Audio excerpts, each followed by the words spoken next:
ఒక చీర బొట్టు పెట్టుకోకుండా మగాడిలాగా చుడిదారు వేసుకొని వెళ్లే నువ్వు కూడా సాంప్రదాయాల గురించి మాట్లాడుతుంటే మహిళలు సిగ్గుతో తలంచుకునే పరిస్థితికి వచ్చింది. పెద్ద మాట అన్నాడు సరాడు. ఏంటో చూడండి అబ్బా.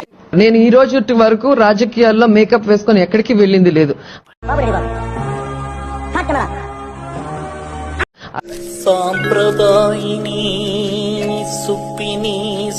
తెలీదురా, తెలుసు. అయిందా, బాగైందా? ప్రతిదానికి ఓవర్ ఎక్స్పెక్ట్. సంస్కృతి సాంప్రదాయానికి గౌరవించి ఒక చీర కట్టుతో వస్తే ఏంటి బాబా అన్న ఇంకోసారి సంస్కృతి సాంప్రదాయానికి గౌరవించి ఒక చీర కట్టుతో వస్తే ఆవిడ అసలు నాకు నా ఉద్దేశంలో ఆవిడ అసలు మహిళేనా అన్న డౌట్ కూడా నాకు వస్తుంది ఈ రోజు. ఒక్కొక్కసారి తలుచుకుంటూ చచ్చిపోవాలనిపిస్తుంది సార్. ఈ బతుకు బతకాలి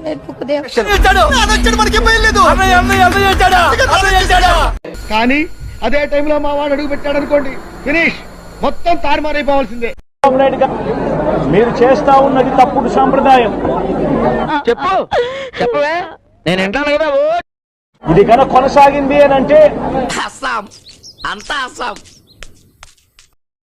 రేపు పొద్దున ఏం జరుగుతుంది అని అంటే, ఈరోజు మీ ప్రభుత్వం ఉంది, చాలా వేగంగా మీ ప్రభుత్వం కూడా తుడిచిపెట్టుకొని పోతుంది. పిల్ల పెద్దరేగాడు స్ట్రోక్ మీద స్ట్రోక్, అనవసరంగా ఎదవనైపోయానన్న. మరి అదే నా ఎదవతనంతో పోల్చుకుంటే నీ ఎదవతనం ఒక ఎదవతనం అంటారా? ఆ తర్వాత మళ్ళీ మా ప్రభుత్వం వస్తుంది. ఆ తప్పుడు మా ప్రభుత్వం వచ్చినప్పుడు కార్యకర్తలు నేను వద్దు వద్దు అని చెప్పినా కూడా వినకుండా.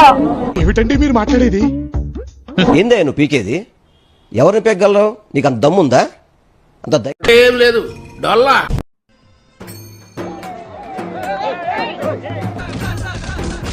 నగిరి గడ్డ రోజా అడ్డ, ఆంధ్రప్రదేశ్ గడ్డ జగన్మోహన్ రెడ్డి.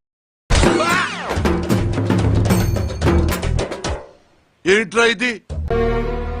మొత్తం మీరే చేశారు.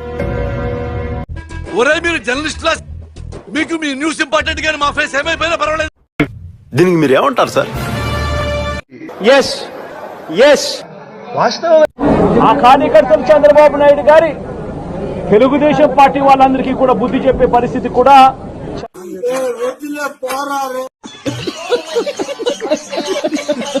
దయచేసి నేను చంద్రబాబు నాయుడు గారికి చెప్తా ఉన్నా, ఈ తప్పుడు సాంప్రదాయాలను ఇంతటితో ఆపండి. ఈ తప్పుడు సాంప్రదాయం అంటాము, చేసేస్తామా? విజ్ఞప్తి చేస్తా ఉన్నాను.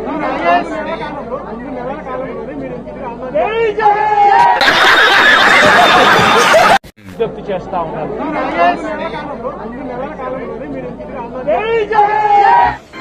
ప్రభు హరిరామ్ కృష్ణరాధం జగన్మోహన్ రెడ్డి.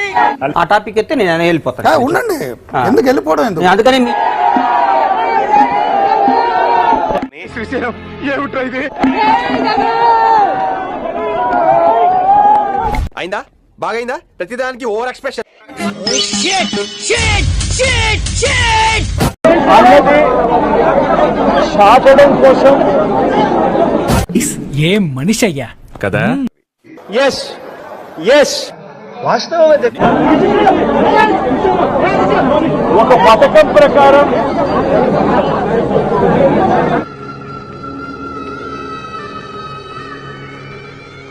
అయ్యా లోపలంతా అంత సవ్యంగానే జరిగింది కాబట్టి చంద్రబాబు నాయుడు గారికి దిక్కులేదు. ఇక మొన్న జగన్మోహన్ రెడ్డి గారి మీద ఇష్టం వచ్చినట్టుగా మాట్లాడటం.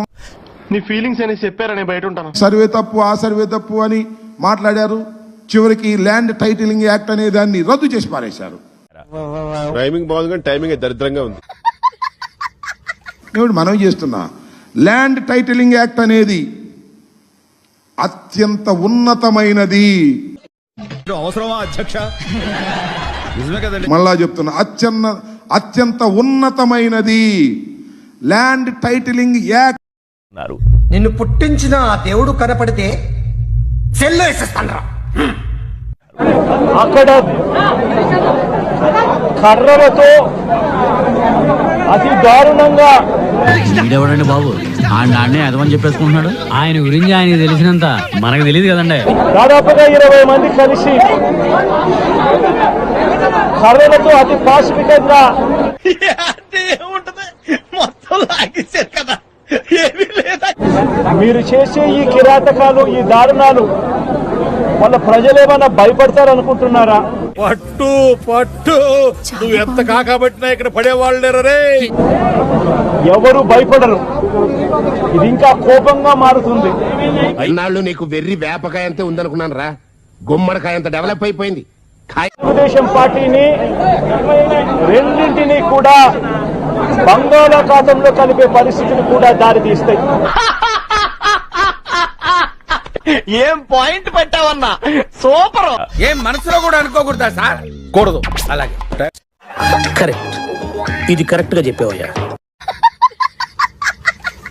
మా వీడియో మీకు నచ్చినట్టయితే లైక్ చేయండి, షేర్ చేయండి, సబ్స్క్రైబ్ చేయండి. సబ్స్క్రైబ్ కాదు, సబ్స్క్రైబ్ చేయండి, ఏదో చేయండి.